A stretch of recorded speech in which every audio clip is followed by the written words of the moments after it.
말씀을 듣는 큐티 김정희 목사입니다. 오늘 말씀은 욥기 17장 6절에서 16절까지의 말씀입니다. 하나님 아버지, 그럼에도 불구하고의 신앙으로 나아가길 원하오니 말씀하여 주시옵소서. 예수님 이름으로 기도합니다.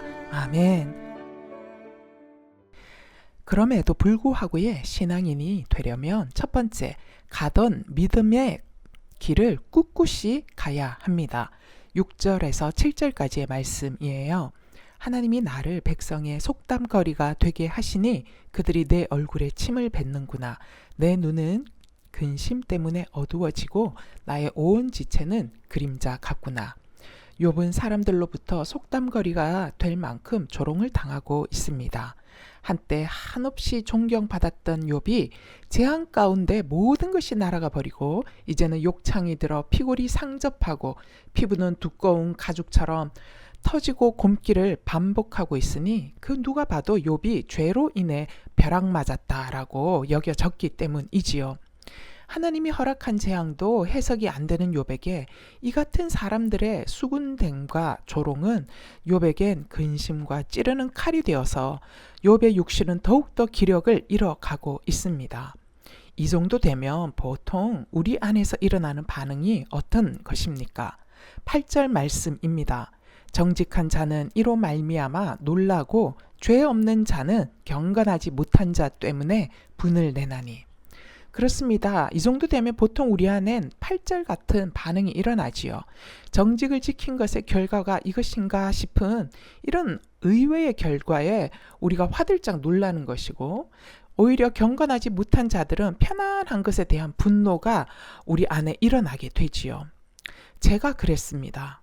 오직 예수, 오직 믿음으로 사람들에게 덕이 되었고 존중받았던 아버지의 빠른 죽음 이후에 가정에 불어닥친 이런저런 연속적인 재앙으로 가정이 풍비박살날 때 동네 사람들이 우리 가정을 향해서 이렇게 얘기했어요. 저 집은 예수 믿어 망한 집이다. 이렇게 얘기했습니다.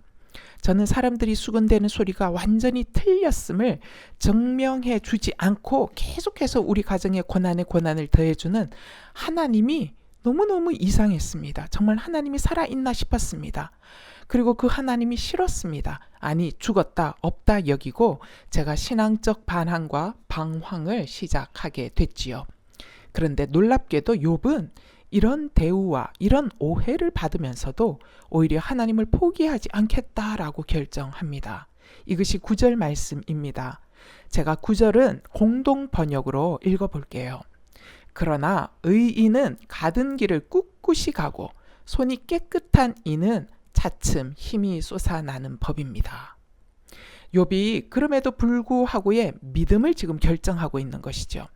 모두가 나를 죄인이라 하고 망했다고 놀려도 하나님을 바라고 신뢰해 왔던 그 길을 자신은 계속 가겠다라는 것입니다. 이것이 욥이 고난받고 있는 목적 중에 하나이고 욥기가 고난당하고 있는 성도들에게 위로가 되고 힘이 되는 이유 중에 하나이지요. 이처럼 사람들에게 힘을 주는 믿음의 고백은 그럼에도 불구하고의 신앙에서 나옵니다.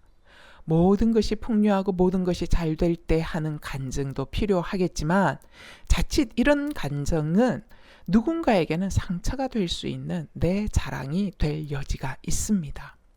하지만 내가 망하고 망하는 가운데서도 여전히 주님을 바라보며 비록 현재가 고통일지라도 고통 가운데서 발견한 예수님, 고통 가운데서 부어주시는 넘치는 은혜로 인하여 오늘 내 자리를 기쁘게 기꺼이 살아가는 모습은 진정 예수 그리스도만을 드러내는 그럼에도 불구하고의 신앙이 무엇인지를 보여주는 산 증거입니다.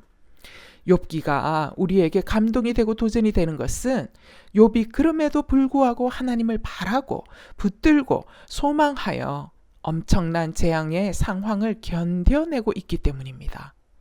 고통 없는 욥, 부자였고 유력한 사람이었던 욥이기만 했다면 그런 욥에게서 우리가 도대체 어떤 은혜를 얻을 수가 있겠습니까? 묵상 질문입니다. 예수 믿더니 망했다는 조롱의 소리에 당신은 어떻게 반응하십니까? 예수 믿으면 복 받는다라는 말이 갖는 치명적 위험은 무엇인 것 같습니까? 믿음의 걸음을 잘 걷다가 현재는 그 걸음이 주춤하거나 멈추어 있는 이유가 무엇 때문이죠? 당신은 그럼에도 불구하고의 신앙인입니까? 아니면 그러니까 그래서의 신앙인입니까? 그럼에도 불구하고의 신앙인이 되려면 두 번째, 나의 날과 계획과 소원이 다 끊어지는 경험이 있어야 합니다. 12절 말씀, 그들은 밤으로 낮을 삼고 빛 앞에서 어둠이 가깝다 하는구나. 욥은 의인의 삶을 살아도 삶 속에 불행이 찾아올 수 있음을 지금 경험하고 있는 중이지요. 하지만 친구들은 그렇지 않다며 죄인이어서 불행이 온 것이니 죄를 인정하며 하나님은 밤을 낮으로 바꾸어 줄 것이고 어둠보다 빛이 더 가깝도록 바꾸어 줄 것이다 라고 합니다. 여러분, 욥의 친구들의 이러한 말에 어떤 마음이 드세요? 죄가 관영한 세상 속에서 온전한 믿음이 마주치며 헤쳐나가야 하는 현실을 몰라도 한참을 모르는 친구들의 신앙관이라는 마음이 들지 않습니까? 이토록 영적 현실감도 없고 그렇다고 위로도 없는 친구들의 말잔치를 들어야 하는 욥은 이런 친구들에게 둘러싸인 자신의 처지가 인생 계획도 소원도 다 끊어져서 무덤과 더욱 가까운 사이가 되었다 합니다. 이것을 말하는 것이 11절에서 15절까지의 말씀입니다. 나의 날이 지나갔고 내 계획, 내 마음의 소원이 다 끊어졌구나. 내가 스올이 내 집이 되기를 희망하여 내 침상을 흑암에 펴놓음에 무덤에게 너는 내 아버지라 구더기에게 너는 내 어머니 내 자매라 할지라도 나의 희망이 어디 있으며 나의 희망을 누가 보겠느냐. 한마디로 욥은 지금 철저하고 완벽하게 무너진 삶이 되어버렸다라는 탄식의 고백을 하고 있습니다. 네, 그렇습니다. 이것이 사실 우리 인생의 실존입니다. 우리 인간의 실존이란 영원한 생명과 상관없이 철저하고 완벽하게 무너진 인생이 아담의 범죄 이후 태어난 모든 인간의 상태이지요. 무덤이라는 죽음 가까이에서 사는 삶, 그러니 죽는다 해도 영원한 죽음만이 기다리는 희망 없는 삶이 우리들이었습니다. 욥은 재앙과 친구들의 정죄 속에서 자신은 희망도 없는 존재임을 가슴 시리도록 느끼고 있지요. 세상에 의지할 모든 희망이 사라진 곳에서 희망을 갈구하는 욥의 갈증은 곧 구원 없는 우리 인생의 원초적 갈증입니다.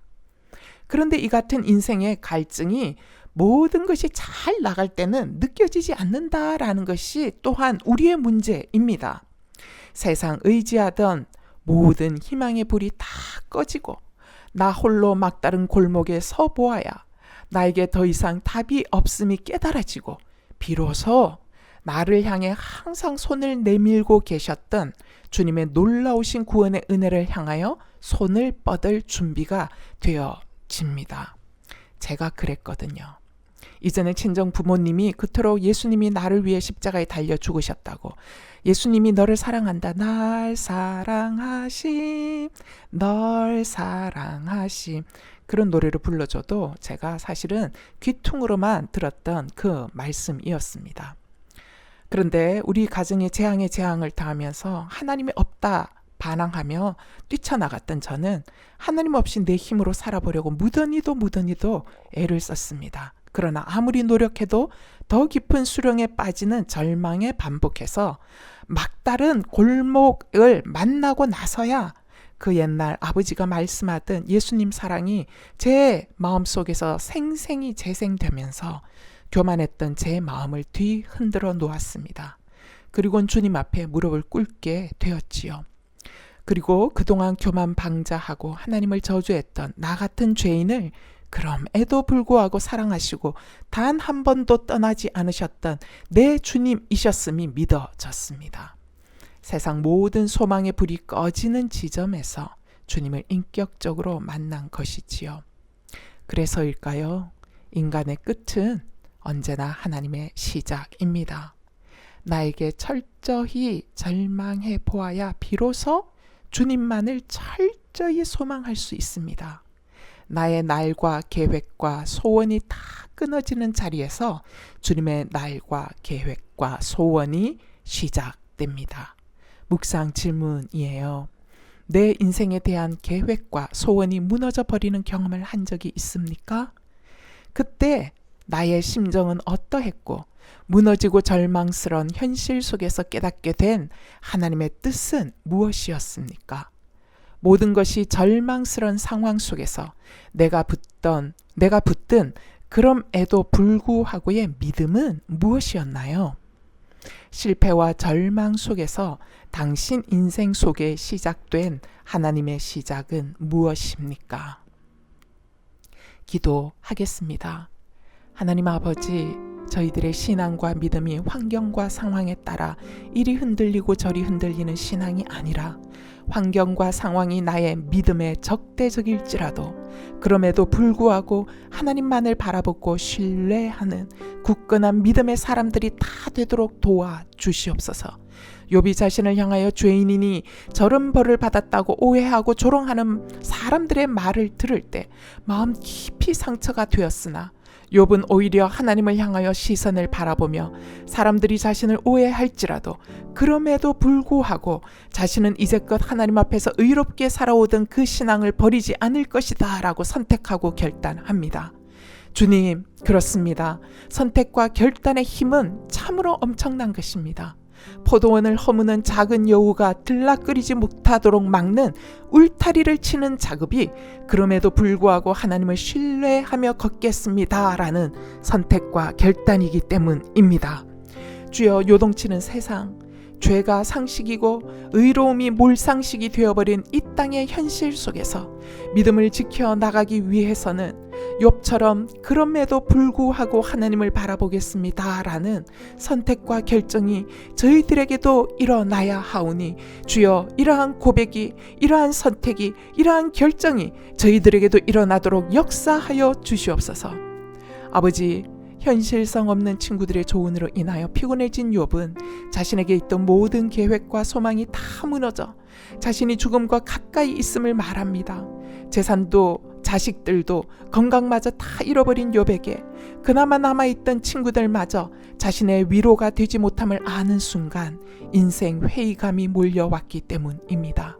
이런 것을 보자고 인생을 살았던 것인가 싶었기 때문입니다.